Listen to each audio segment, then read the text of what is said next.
I wanted to talk about foreshadowing today, but I only have time to talk about foreshadowing. If you've ever read a book with a specific question or plot element that you couldn't wait to get a payoff for, or you realize that an unexpected plot twist was actually something that you should have expected all along, then those are things that have been effectively foreshadowed.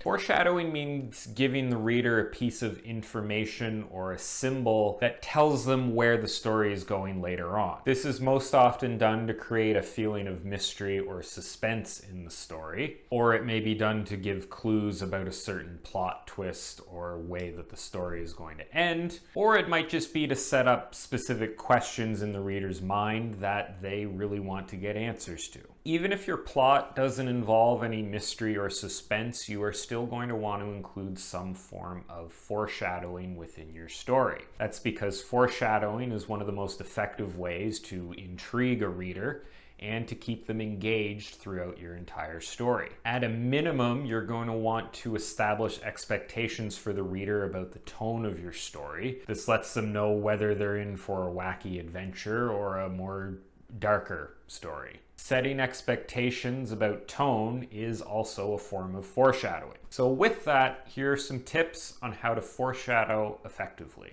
Tip number one, don't worry about it. Here we are in another video where the first tip is to not do the thing that this video is supposed to help you do. I'm not telling you not to foreshadow. Well, I kind of am. What I mean to say here is don't worry about foreshadowing too early in the writing process. It's okay if your first draft doesn't contain much or any foreshadowing. Until you've firmly nailed down how events later in your story are going to play out, you can't really foreshadow them. This is especially true if you're not a plotter and don't know where your story is going to end up while you're writing the first draft. But even if you're a detailed outliner, until you've written the ending sections of your book, you may not know how to effectively foreshadow them. So save the foreshadowing details until you finish your first draft. Take a look at how the ending of your book played out. Then while you're revising, once you know how the end of the book is going to play out, you can go back in and add any foreshadowing details that you missed the first time around. Tip number two,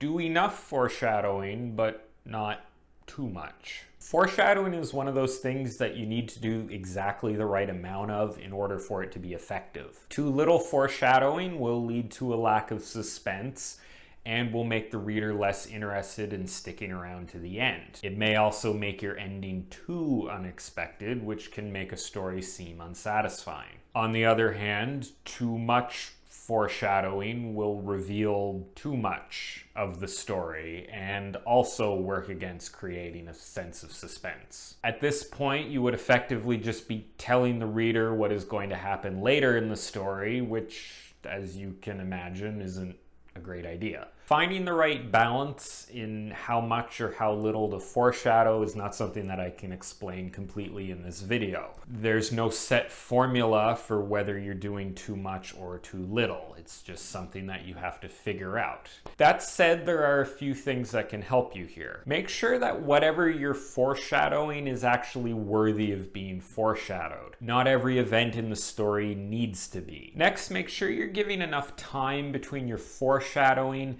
and the payoff of your foreshadowing. And lastly, make sure you get a second set of eyes on the foreshadowing that you've done, which is great foreshadowing to tip number three. Tip number three, get feedback. I might have put the foreshadowing for that tip too close to the actual. You, as the writer of the story, are generally going to be a poor judge as to whether or not the foreshadowing is done well. See, if you've written the entire story, including the ending, then you likely know what the ending is. If you can write the ending of a story without knowing what that ending is, then I'm very curious about your process, and please comment about it down below. If you're like the rest of us and know all of the events that are being foreshadowed, then it's harder to tell if things are not predictable enough or maybe too predictable. The most effective way to find this out is to have other people read your work